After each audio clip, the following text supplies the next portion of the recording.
मी युवा सेना जिल्हा प्रमुख सागर कोकणे। येणाऱ्या निवडणुकीसाठी सगळे जे आम्ही इच्छुक होतो सगळ्यांनी आम्ही यादी 4 दिवसा पहिले वरिष्ठांकडे पाठवली होती। कालपासून आमचे नेते सिद्धेजी शिंदे साहेब हे नाशिकमध्ये आलेले होते, तर त्यांना आम्ही 15 जागेंची मागणी केली होती। युवा सेनेने 15 जागेंची मागणी केली होती। नंतर त्यांचं असं आलं का 15 नाही आम्ही 5 जागा तुमच्या फायनल करतो। तर 5 जागांपैकी काल आदित्य साहेबांनी त्यांना पाठवलं होतं की जे 5 लोकांना आहे तुम्ही ते एबी फॉर्म तुम्ही देऊन टाका नाशिकमध्ये जाऊन।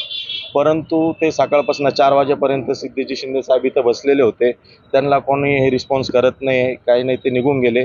त्यांनी आम्हाला आदेश दिले की तुम्ही तुमचा निर्णय घेऊ शकता। आमची नाराजगी वरिष्ठांवर नाही आहे, आमची नाराजगी स्थानिक नेत्यांवर आहे। तर आमचा विचार करावा, युवा सेनेच्या निष्ठावंतांना न्याय भेटला पाहिजे। तुम्ही न्याय द्या अशा पद्धतीची देखील घोषणा करतायत, राजीनामा देणार असल्याचंही समजलंय। नाही, राजीनाम्याचा विषय नाही, अजून पण आम्ही इथे वाट बघतोय एबी फॉर्मची। आम्हाला जे आता हे युती जिल्हा प्रमुख आहे राणीताई गवळी, मी युवा सेना जिल्हा प्रमुख आहे सागर कोकणे, ते आमचे जिल्हा सचिव आहे, उपजिल्हा प्रमुख कल्पेश पिंगळे। तर जे आम्ही 4-5 आणि आम्ही असं पण सांगितलं की सगळ्यांना नको, जे कॅपेबल आहे जे निवडून येऊ शकता, जिथं तुम्हाला वाटतं का हे इथे त्यांना तुम्ही एबी फॉर्म देऊन त्यांचा विचार करावा, एवढे आमची आघाडीची फक्त युती जाहीर झालेली आहे। फॉर्म दिले गेले नाहीये, जागा वाटप कुठे कोणाला झालंय ते झालं नाहीये। त्याच्या आधीच आपण कशा पद्धतीने म्हणताय का तुमच्यावर अन्याय झालाय? अन्याय नाही, आम्हाला फक्त बोलताय की नाही पण बोललेले नाही, तुम्हाला देतो। पण मग आता अंतिम टप्प्यात आलेले, उद्या तिकीट वाटप चालू झालेलं आहे, असे आपल्याच माध्यमातून आम्ही बघतो। आम्हाला फक्त आपल्या माध्यमातून वरिष्ठांपर्यंत फक्त एकच सांगणं आहे की युवा सेनेचा 4 ते 5 जागांवर जे येणार आहे त्यांचा विचार करावा। तुमची जर मागणी मान्य झाली नाही हा, तुम्ही काय मोठं याचं तुमच्या माध्यमातून पुढचा विचार तसा आम्ही काय केलेलं नाही, पण मग अन्याय झाला तर मग पुढचा निर्णय आम्ही घेऊ। बाळासाहेब ठाकरेंनी सांगितलेलं आहे, अन्याय करू नका आणि सण तर मुळीच करू नका। बाळासाहेबांना अभिप्रेत असणारे आम्ही शिवसैनिक आहोत, सर्व निष्ठावंत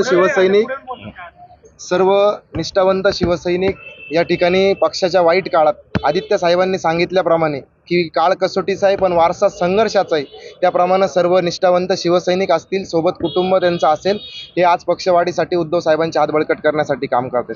परंतु कुठंतरी या महापालिकेच्या निवडणुकीमध्ये निष्ठावंतांना डावलण्याचा प्रयत्न केला जात आहे, असं आमचं म्हणणं आहे। आमची नाराजगीवरती कुठेही नाही, जे स्थानिक जे काही नेते आहेत ते आम्हाला नाही पण म्हणत नाही आणि हो पण म्हणत नाही। आज आम्ही पण एक राजकीय व्यक्तिमत्व म्हणून फिरत असताना ही उडवाउडवीची उत्तर आम्हाला लक्षात येत आहेत, म्हणून हा जो काही निर्णय आम्ही तुमच्या माध्यमातून सांगतोय। आमचे जिल्हा प्रमुख असतील, आमचा पुढचा निर्णय आता या माध्यमातून पक्षश्रेष्ठींपर्यंत ही न्यूज जाईल, त्यानंतर ते आमच्याशी चर्चा करतील।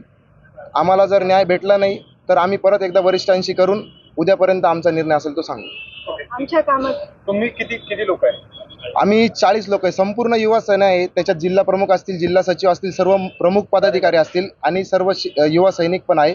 भरपूर जण इच्छुक आहे। जिल्हा प्रमुखांनी सांगितल्याप्रमाणे जे कॅपेबल लोक आहेत त्यांचेच आम्ही उमेदवारीची मागणी करतोय, पण तिथं पण टाळाटाळ करण्याचा प्रयत्न जातोय। दादा मी युवती सेना जिल्हा प्रमुख राणी धनंजय गवळी। तुमची भूमिका काय ते सांगा आता। आमची भूमिका काय असणार आहे, आम्ही आता इतकं कष्ट केलेले आहे दादा की उन्हातान्हात आम्ही सगळे युवा सैनिक प्रत्येक कार्याला याच्या विधानसभा असो, लोकसभा असो किंवा पक्षाचं कोणत्याही कार्याला युवती सेना अतिशय जोमाने काम करते। मग तिकिटाच्या वेळेस असं का होतंय? आम्ही का म्हणत नाही का सगळ्यांनाच द्या, जे मोजके जे आहे, जे कॅपेबल आहे, जे निवडून येण्याजोगे आहे, तुम्ही त्यांना तर देऊ शकता की नाही? 122 जागा आम्ही मागत नाही, त्यापैकी तुम्ही 5 जागा पण देऊ शकत नाही युवा सेनेला, हीच फक्त आमची नाराजी। आमची वरिष्ठांवर नाराजी अजिबात नाही। भूमिका काय असणार? आमची सगळ्यांची भूमिका आता आम्ही सगळे चर्चा करून मग ठरवू, तुमच्या माध्यमातूनच आम्ही सांगू तुम्हाला।